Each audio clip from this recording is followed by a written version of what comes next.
افغانستان کے اندر بدامنی پھیلانے کی کوشش کر رہے ہیں، فوج پر، پولیس پر اور نہتے شہریوں پر حملے کر رہے ہیں۔ طالبان اس سے پہلے دنیا کے سامنے یہ حقائق بھی رکھ چکے ہیں کہ امراللہ صالح داعش خراسان کے ساتھ مل کر افغانستان کے اندر بدامنی پھیلانے کی سازشیں کر رہا ہے، لہٰذا یورپ کو ان کی حمایت سے دستبردار ہونا چاہیے۔ ناظرین کرام، آپ نے وہ ویڈیوز بھی دیکھی ہوں گی، وہ تصاویر بھی دیکھی ہوں گی، ہم نے بھی آپ کو وہ ویڈیوز کے اندر بتایا اور دکھایا تھا کہ پنجشیر کے باغیوں نے پیرس کے اندر، فرانس کے اندر اور یورپ کے دیگر شہروں کے اندر باقاعدہ احتجاجی ریلیاں نکالیں اور اس میں داعش خراسان کے لوگوں کو سپورٹ کیا تاکہ طالبان کے خلاف وہ حملے کریں اور ہم انہیں فنڈنگ دیں، انہیں سپورٹ کریں۔ تو اس سے یہ بات واضح ہوتی ہے کہ یورپ اب بھی امارت اسلامی کو بدنام کرنے کے لیے، ناکام کرنے کے لیے سازشیں کر رہا ہے، لیکن طالبان کے مجاہدین کہتے ہیں کہ ان کے خلاف کارروائیاں جاری ہیں اور کامیابی سے آپریشن کیا جا رہا ہے۔ اسی حوالے سے ناظرین کرام، ایک تازہ خبر یہ بھی سامنے آ رہی ہے کہ صوبہ ننگرہار کے اندر طالبان نے داعش کے 2 خطرناک دہشت گرد پھڑکا دیے ہیں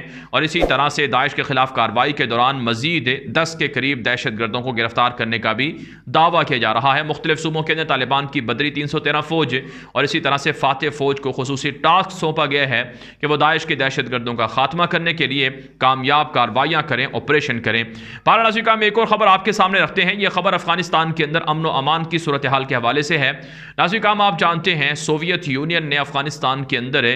جنگ شروع کر رکھی تھی اور 10-15 سال سوویت یونین کے زمانے میں اور اس کے بعد بھی حالات کشیدہ رہے اور پھر امریکہ نے 20 سال تک افغانستان کو خون خرابے کے اندر مبتلا رکھا۔ اب ناظرین کرام، طالبان کی اسلامی امارت ہے اور کامیابی سے امارت اسلامی اپنا جو نظام حکومت ہے وہ چلا رہی ہے۔ امارت اسلامی اسلامک سسٹم کے ساتھ حکومت کر رہی ہے اور اسلامی نظام کی خوبیاں اور ثمرات اور نتائج بھی آنا شروع ہو چکے ہیں۔ ایک تازہ رپورٹ سامنے آ رہی ہے کہ پچھلے 40 سالوں کے اندر پہلی مرتبہ ایسا ہوا ہے کہ افغانستان کے اندر قتل کی شرح کم ہو گئی ہے، 0 ہو گئی ہے۔ جی ہاں ناظرین کرام، افغانستان کے اندر پہلی مرتبہ ایسا ہو رہا ہے کہ عام شہریوں کی ٹارگٹ کلنگ بند ہو گئی ہے اور پہلی مرتبہ افغانستان کا ایک ہفتہ ایسا گزرا ہے جس میں عام شہریوں کو قتل نہیں کیا گیا ہے اور شرح قتل 0 ہو گئی ہے۔ افغان طالبان کہتے ہیں کہ یہ امارت اسلامی کی بڑی کامیابی ہے کہ جرائم کو ختم کیا جا رہا ہے، امن و امان کو بحال کیا جا رہا ہے، سیکیورٹی کو بہتر کیا جا رہا ہے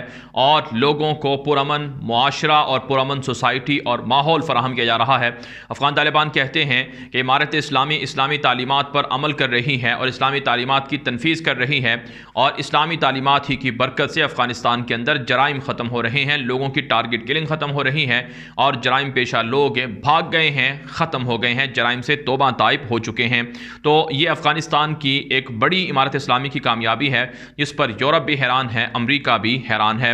بہرحال ناظرین کرام، ایک اور خبر آپ کے سامنے رکھتے ہیں۔ یہ خبر ہے ترکی اور قطر کی افغانستان کی امارت اسلامی کو سپورٹ کرنے کے حوالے سے۔ جو قطر کے وزیر خارجہ ہیں محمد بن عبد الرحمن الثانی، انہوں نے تازہ بیان کے اندر یہ بات کہی ہے کہ ہماری ترکی کے ساتھ بات چیت جاری ہے اور ترکی اور قطر نے مل کر اتفاق کیا ہے کہ افغانستان کے اندر کابل ایئرپورٹ کو اور دیگر ایئرپورٹ کو فنکشنل رکھنے کے لیے افغان طالبان کی حمایت اور مدد جاری رکھی جائے گی، تعاون جاری رکھا جائے گا۔ محمد بن عبد الرحمن الثانی جو قطر کے وزیر خارجہ ہیں، انہوں نے دنیا سے مطالبہ کیا ہے کہ افغانستان کی عوام کو دیوار کے ساتھ نہ لگایا جائے اور افغانستان کی عوام کی مدد کی جائے، افغانستان کی عوام کے حقوق غصب کرنے کے لیے طالبان کو آڑ نہ بنایا جائے۔ طالبان اگرچہ حکومت میں ہیں لیکن عام شہریوں کا کوئی قصور نہیں ہے، ان کی مدد جاری رکھی جائے اور افغانستان پر لگی عالمی پابندیاں امریکہ اور یورپ وغیرہ ختم کریں۔ دوسری طرف سے ناظرین کرام، ایک خبر یہ بھی سامنے آ رہی ہے کہ ترکی کے جو سفیر ہیں وہ افغانستان کے اندر انویسٹمنٹ کے لیے مختلف طالبان رہنماؤں سے ملاقاتیں کر رہے ہیں۔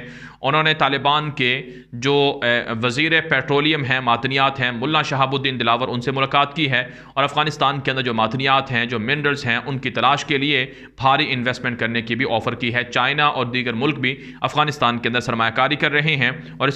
اسی طرح سے پاکستان بھی افغانستان کے اندر امن و امان کو سپورٹ کرنے کے لیے امارت اسلامی کو سپورٹ کر رہا ہے۔ بہرحال ناظرین کرام، افغانستان کے حوالے سے اب تک کی بڑی خبریں تھیں جو آپ کے سامنے رکھی گئی ہیں۔ اس حوالے سے جو آپ کی رائے ہو کامنٹ کے ذریعے سے ضرور پہنچائیں اور یہ خبریں دوستوں کے ساتھ واٹس ایپ پر، فیس بک پر، ٹویٹر پر، انسٹاگرام پر، ہر جگہ پر شیئر کریں تاکہ لوگوں کو بھی معلومات مل سکیں، حقائق مل سکیں۔ اب تک کے لیے اتنا ہی اجازت دیجیے۔ السلام علیکم ورحمۃ اللہ وبرکاتہ۔